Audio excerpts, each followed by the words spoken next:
titre Sanofi recule encore de plus de 5% après avoir déjà perdu quasiment 11% hier.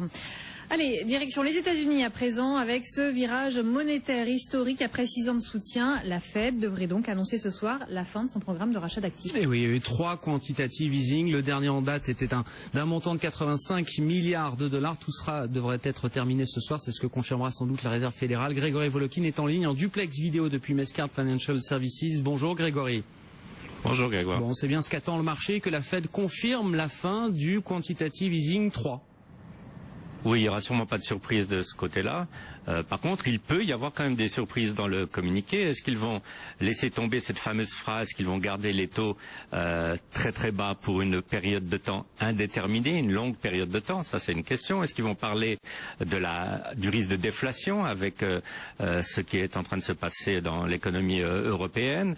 Et qu'est-ce qu'ils vont dire aussi sur le marché du travail, quand on sait maintenant quand même que le taux de chômage a beaucoup baissé, mais qu'il y a encore beaucoup de gens qui travaillent par exemple 4 temps partiel. Donc est-ce qu'ils vont parler de, comme on dit, de slack dans le marché du travail? Donc il peut y avoir beaucoup de surprises du côté de la Fed. La seule surprise qu'on n'aura sûrement pas, ça serait le fait que le QE3 devrait vraiment s'arrêter aujourd'hui. Mais quand même, on peut souligner que il y a eu QE1, QE2, QE3 qui dit que s'il le fallait, il n'y aurait pas QE4, QE5, QE6.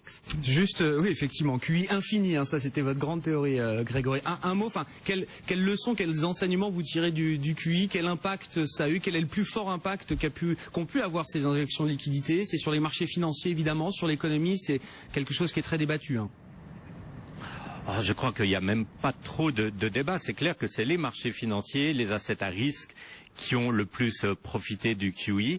Et qui a le moins profité du QE? Je dirais c'est l'américain moyen qui est peut-être peu investi dans les marchés, qui était même sorti carrément en 2008 au plus mauvais moment et qui n'a pas vraiment ressenti l'effet de richesse de tout cet argent qui a été créé. Donc maintenant le pari c'est que cet argent qui a été créé, qu'il sorte peut-être un tout petit peu des assets comme on dit, à risque et qu'il rentre dans la vraie économie. Ça, c'est peut-être le vrai challenge pour l'économie américaine sur les prochaines années. Bon, et puis dans les compagnies qui font l'actualité, là, on peut dire un mot peut-être de Ferrari qui sera bientôt coté, semble-t-il, chez vous à New York, Grégory. C'est quand même une des nouvelles du jour, là. C'est une grande nouvelle, on pourra finalement s'acheter une Ferrari, ou en tout cas l'action Ferrari, voilà. elle sera sûrement en action, ça sera quelque chose de très bien. Aussi, il faut dire que Chrysler aux États-Unis a quand même beaucoup de succès, que Ferrari est aussi une marque extrêmement réputée, donc ça ne fera que attirer plus d'investisseurs lors de l'introduction en bourse de Fiat Chrysler d'ici quelques semaines. Bon, et la cotation effectivement est impactée très positivement. Fiat Chrysler, le titre du groupe progresse de plus de 13% cet après-midi. À l'inverse, Facebook, alors qui a déçu. Enfin, comment est-ce qu'on explique la réaction de marché sur le titre Facebook alors que Mark Zuckerberg a essayé de se projeter sur le long terme? Là, ça en dit quand même beaucoup de la vision et de l'horizon des investisseurs aujourd'hui en bourse, Grégory.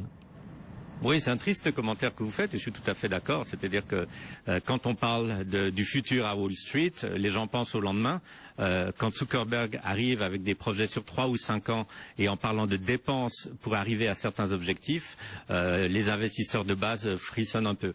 Je dirais dans le cas de Facebook, tous les résultats qu'ils ont montrés hier étaient non seulement bons ou excellents, mais même carrément phénoménaux, selon certains secteurs d'activité, de la publicité par exemple sur le portable. Quel est le but dans toute cette histoire de Zuckerberg? C'est d'avoir par exemple une présence de plus en plus importante chez le particulier. Vous imaginez que pour le moment il y a 1,3 milliard de gens qui sont sur Facebook. Avec son acquisition de WhatsApp, le but de Zuckerberg, et il l'a dit, ça serait d'avoir 5 milliards de personnes dans le monde d'ici quelques années connectées à WhatsApp. Alors, on a aussi reproché les 22 milliards de dollars que Zuckerberg a payé pour WhatsApp. Et aujourd'hui, on dit oui, 22 milliards de dollars pour WhatsApp. Et WhatsApp a eu que 10 millions de dollars de ventes et 130 millions de dollars de pertes. Mais ça, c'est la vue à court terme du marché. Je pense que Zuckerberg, en tout cas, sait ce qu'il fait.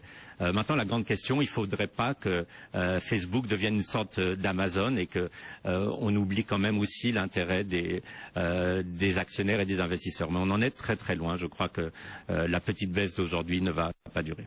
Bon, Facebook, effectivement, qui recule de 6%, peut-être une occasion de se renforcer sur le titre, donc, selon vous, Grégory. Merci beaucoup.